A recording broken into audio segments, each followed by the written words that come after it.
Salut à tous, bienvenue, on est de retour sur la chaîne RC Mumuse, la chaîne des débutants qui fait les choses sérieusement, dont le cercle est très large maintenant. C'est même pas il s'agrandit, c'est il est large, c'est comme ça. Avec moi en guest, j'ai Florian Durandin, Team Mugen France. Comment tu vas, frérot? Ça va super bien et toi? Ça va impeccable. Écoute, là, normalement, ils vont bien t'entendre, hein. J'ai mis en place des mesures. Moi, j'ai mis le son du téléphone à fond, en fait, hein. Voilà, j'ai pas fait grand-chose d'extraordinaire. Ce que je fais, c'est que je fais une présentation rapide du châssis qu'on va présenter aujourd'hui. On est sur une série de vidéos, bien sûr, on passe en revue tout ce qu'on connaît en termes de truggy. On finira par le Sworks en le montant. Comme ça, on aura fait une belle boucle avec le Hot Bodies, avec, si je ne m'abuse, qu'est-ce qu'on a présenté d'autre? Le Mugen, et on va présenter donc le S-Works. On a présenté il y a pas longtemps le Losi 8 3.0. Donc on vous montre des bien bons châssis en 1.8, brushless bien sûr, de Truggy. Voilà. Aujourd'hui, la star du jour, c'est un Mugen Seiki. C'est le MBX 8T. Voilà, comme son nom l'indique. Vous l'avez sous les yeux. Je vais vous le présenter rapidement en termes d'électronique. Et Flo, il va nous aider à aller plus loin dans la connaissance, dans la connaissance technique et du pourquoi du comment des excellentes performances de ce châssis qui a une très bonne réputation. Tu me le confirmes, hein? Petite coupure son avec lui. Le seul problème que je puisse avoir, c'est des coupures internet uniquement. Tu es toujours là? Oui, je suis toujours là, des Sup- petites coupures. Super. Je pose le téléphone 2 secondes et je démarre la présentation. Alors, comme son nom l'indique, vous avez vu, c'est un Truggy. Il est plutôt de bonne facture. On va rentrer avec Flo dans le détail du châssis.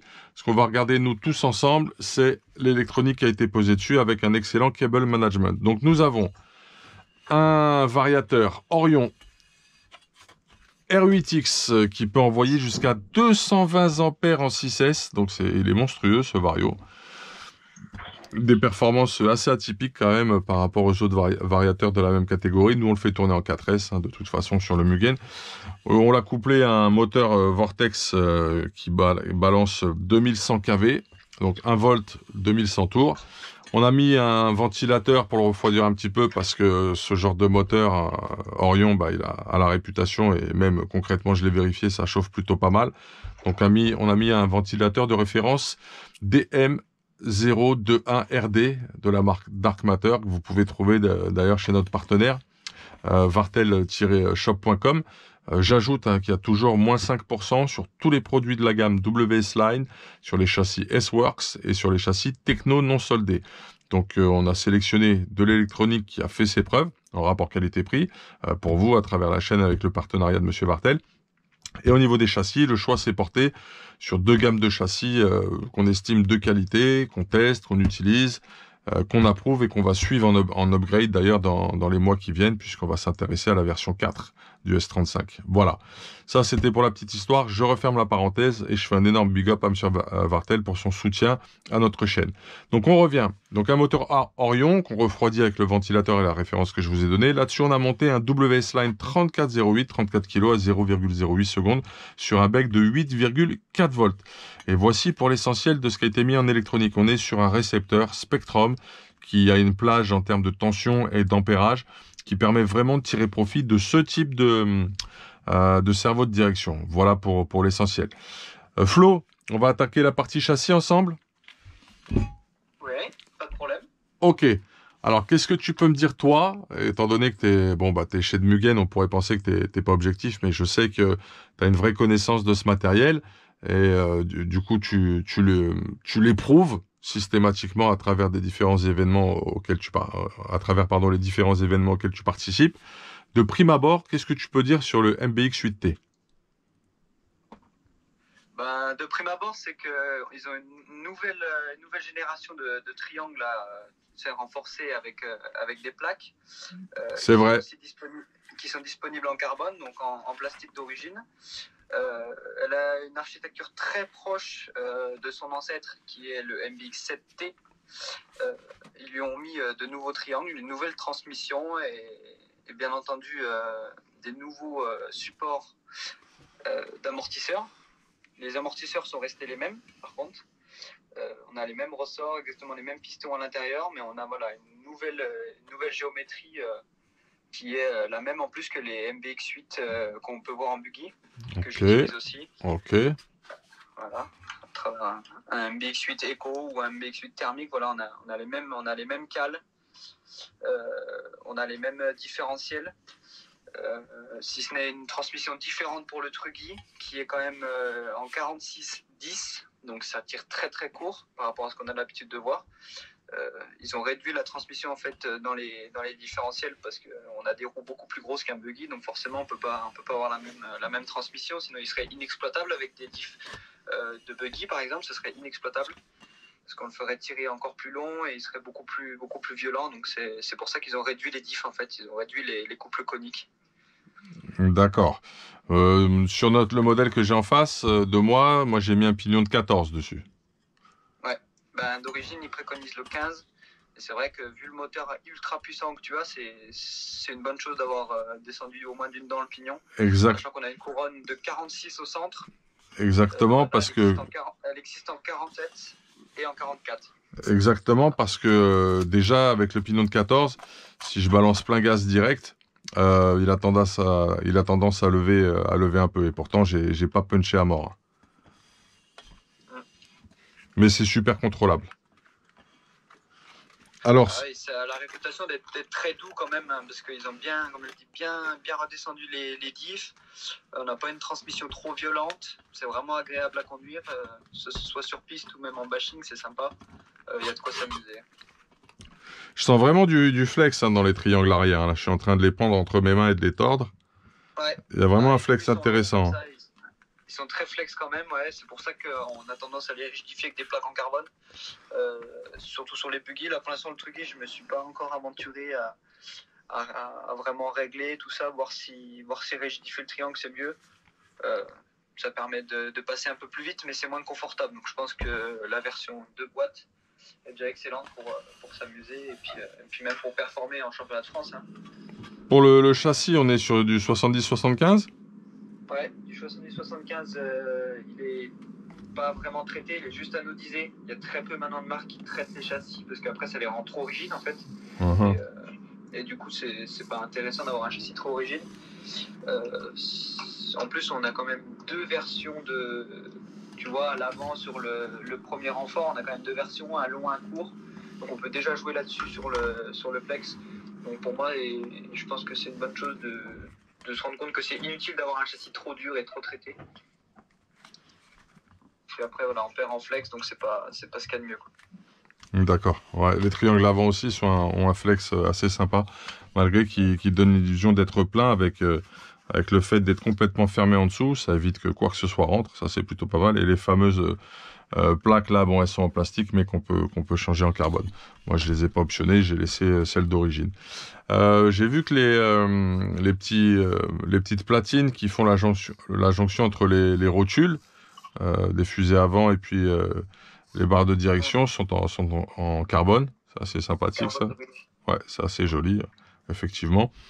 Et tu avais une information également sur les fusées à rotules, justement.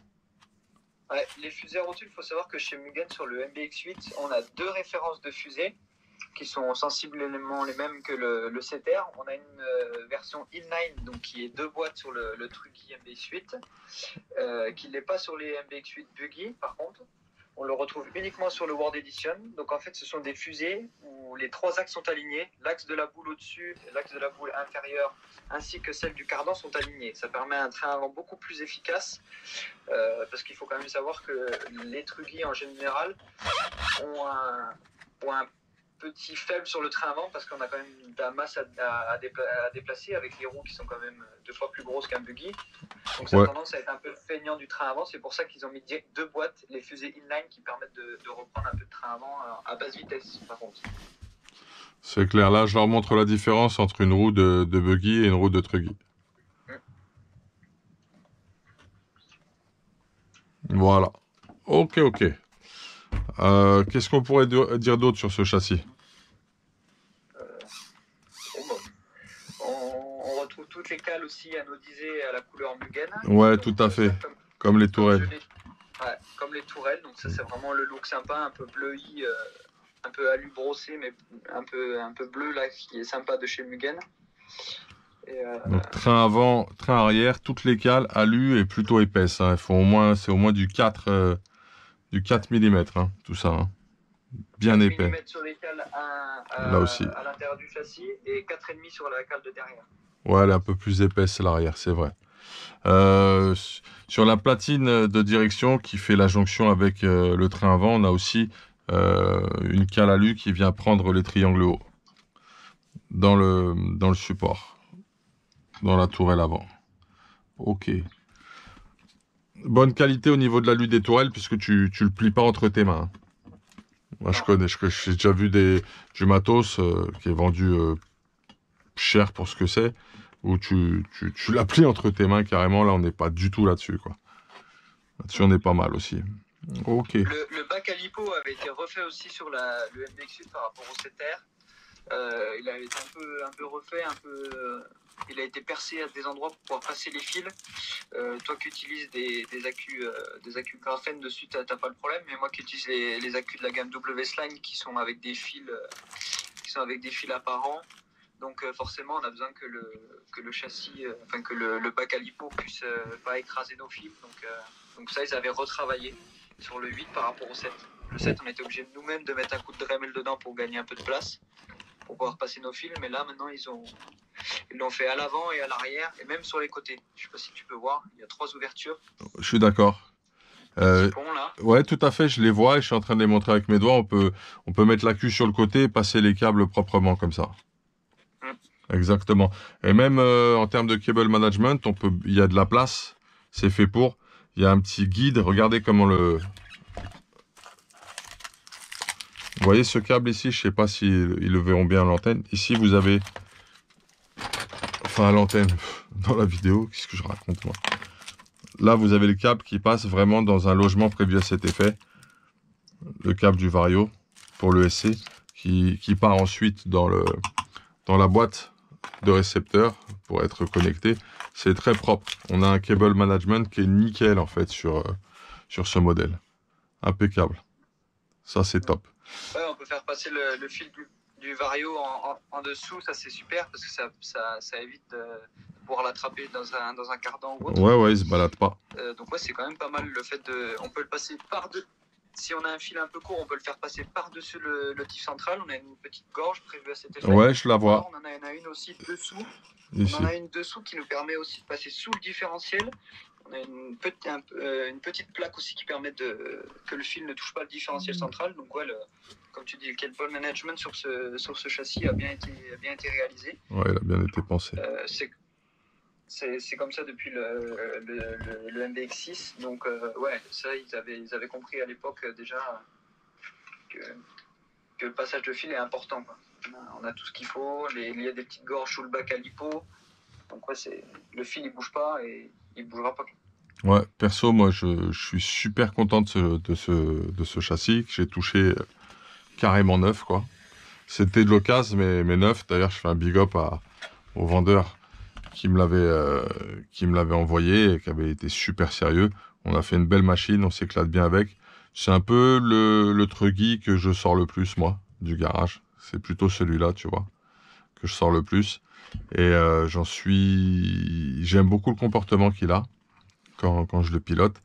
Et ce que je peux dire d'autre aussi, c'est que des fois, je l'ai un peu fait valdinguer et j'ai été content de son comportement et de sa résistance. J'ai pas eu de surprise bizarre. Bon, bien sûr, si j'y vais trop fort et je fais n'importe quoi, il y aura pas de miracle.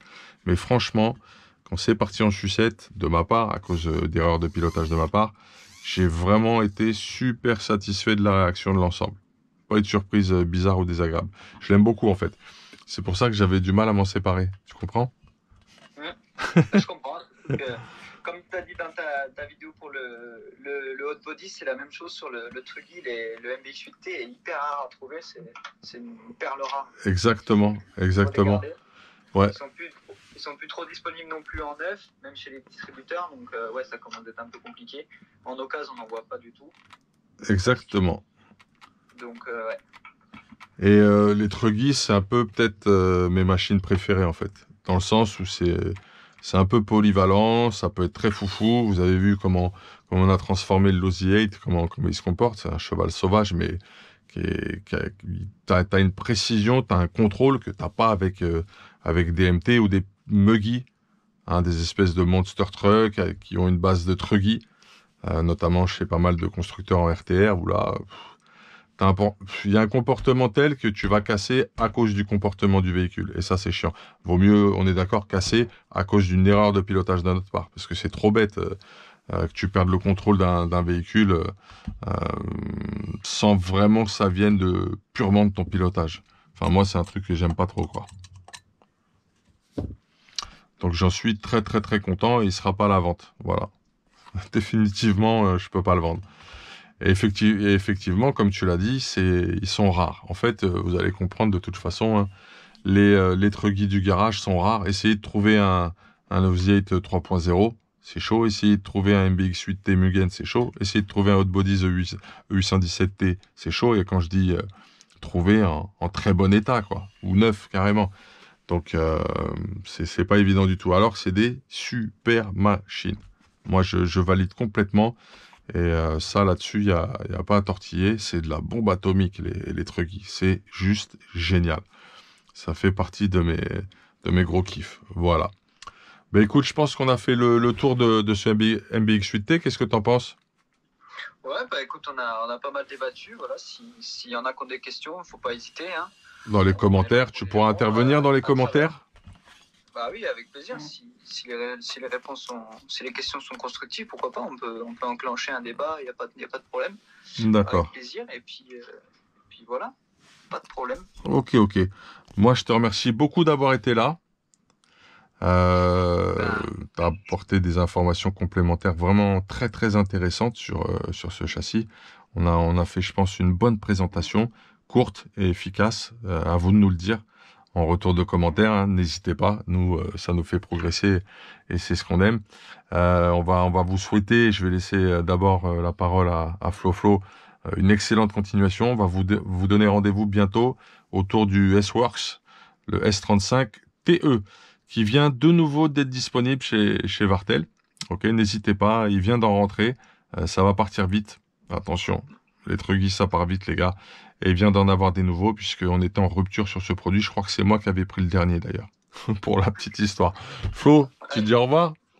Eh ben, écoutez, merci de nous avoir suivis, et puis à très vite, j'espère. Et puis, ma foi, faites-vous plaisir, restez chez vous, et puis prenez soin de vous, et puis à la prochaine. Exactement, j'aurais pas mieux dit. Faites attention, prenez soin de vous, restez bien confinés. Je peux vous assurer que ça vient vite et nous, dans la famille, on a été frappés par ça. J'en dirai pas plus. Il y a une personne de notre famille qui est touchée par cela et c'est très très dur pour nous. Hein, on vous fait pas ressentir. Vous voyez, on est là, on tient le coup, on continue à vous proposer des choses tous les jours, à vous faire bénéficier davantage, à partager notre passion sans limite, puisqu'il y a plus que ça. On vit au jour le jour et puis à travers la RC, c'est fantastique ainsi. Vous étiez sur la chaîne RC Mumuse, la chaîne des débutants qui fait les choses sérieusement. Je vous fais un énorme big up. À très vite. Hey!